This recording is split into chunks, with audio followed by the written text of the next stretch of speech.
ನಮಸ್ಕಾರ ಸ್ನೇಹಿತರೆ ಇವತ್ತಿನ ತುಂಗಭದ್ರಾ ಡ್ಯಾಮ್ನಲ್ಲಿ ಎಷ್ಟು ಅಡಿ ನೀರಿದೆ, ಇನ್ನು ಎಷ್ಟು TMC ನೀರಿನ ಸಂಗ್ರಹವಿದೆ ಮತ್ತು ಒಳಹರಿವು ಹೊರಹರಿವಿನ ಬಗ್ಗೆ ಸಂಪೂರ್ಣವಾದ ಮಾಹಿತಿಯನ್ನು ತಿಳಿಯೋಣ. ಅದಕ್ಕಿಂತ ಮೊದಲು ಈ ವಿಡಿಯೋಗೆ ಒಂದು ಲೈಕ್ ಮಾಡಿ.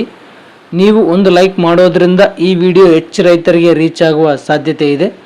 ಹಾಗೆ ತುಂಬ ಜನ ನಮ್ಮ ವಿಡಿಯೋಸ್ ನೋಡ್ತಿದ್ರೆ ಆದರೆ ನಮ್ಮ ಚಾನಲ್ ಸಬ್ಸ್ಕ್ರೈಬ್ ಆಗ್ತಾ ಇಲ್ಲ. ದಯವಿಟ್ಟು ಸಬ್ಸ್ಕ್ರೈಬ್ ಆಗಿ, ಹಾಗೆ ಪಕ್ಕದಲ್ಲಿರುವ ಬೆಲ್ ಐಕನ್ ಪ್ರೆಸ್ ಮಾಡಿ. ಸ್ನೇಹಿತರೆ, ಇಂದು 28 ಜೂನ್ 2026 ಭಾನುವಾರ. ಇವತ್ತಿನ ತುಂಗಭದ್ರಾ ಡ್ಯಾಮ್ನ ವಾಟರ್ ಲೆವೆಲ್ ಎಷ್ಟಿದೆ ಅಂದರೆ 1588 ಅಡಿ 05 ಇಂಚು ನೀರು ಇದೆ. ಇನ್ನು ಕಳೆದ ವರ್ಷ ಇದೇ ಸಮಯದಲ್ಲಿ TB ಡ್ಯಾಮ್ನಲ್ಲಿ 1620 ಅಡಿ 20 ಇಂಚು ನೀರಿತ್ತು. ಇನ್ನು TB ಡ್ಯಾಮ್ನ ಗರಿಷ್ಠ ನೀರಿನ ಮಟ್ಟ ಇರೋದು 1633 ಅಡಿ. ಇನ್ನು ಇವತ್ತು TB ಡ್ಯಾಮ್ನಲ್ಲಿ 9.48 TMC ನೀರಿನ ಸಂಗ್ರಹವಿದೆ.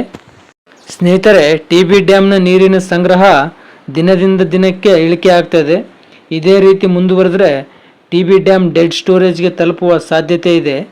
ಕಳೆದ ವರ್ಷ ಇದೇ ಸಮಯದಲ್ಲಿ TB ಡ್ಯಾಮ್ನಲ್ಲಿ 61.89 TMC ನೀರಿನ ಸಂಗ್ರಹವಿತ್ತು. ಇನ್ನು TB ಡ್ಯಾಮ್ನ ಗರಿಷ್ಠ ನೀರು ಸಂಗ್ರಹ ಸಾಮರ್ಥ್ಯ ಬಂದು 105.78 TMC ಇರೋದು.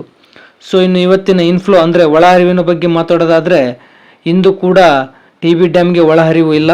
ಸ್ನೇಹಿತರೆ, ಕಳೆದ 2 ವಾರಗಳಿಂದ TB ಡ್ಯಾಮ್ಗೆ ಒಳಹರಿವು ಸಂಪೂರ್ಣವಾಗಿ ಬಂದಾಗಿದೆ. ಕಾರಣ ನೋಡೋದಾದರೆ, ತುಂಗಭದ್ರಾ ಜಲಾನಯನ ಪ್ರದೇಶವಾದ ಚಿಕ್ಕಮಗಳೂರು ಮತ್ತು ಮಲೆನಾಡು ಭಾಗದಲ್ಲಿ ಮಳೆಯ ಅಭಾವ ಉಂಟಾಗಿದೆ. ಇದರಿಂದಾಗಿ ತುಂಗಭದ್ರಾ ಡ್ಯಾಮ್ಗೆ ಒಳಹರಿವು ಸಂಪೂರ್ಣವಾಗಿ ಬಂದಾಗಿದೆ. ಇನ್ನು ಕಳೆದ ವರ್ಷ ಇದೇ ಸಮಯದಲ್ಲಿ TB ಡ್ಯಾಮ್ಗೆ ಸುಮಾರು 60,023 ಕ್ಯೂಸೆಕ್ ನೀರು ಒಳಹರಿವಿತ್ತು. ಇನ್ನು ಹೊರಹರಿವಿನ ವಿಚಾರಕ್ಕೆ ಬರೋದಾದರೆ, ಇಂದು 380 ಕ್ಯೂಸೆಕ್ ನೀರು ಹೊರಹರಿವು ಆಗ್ತಾ ಇದೆ.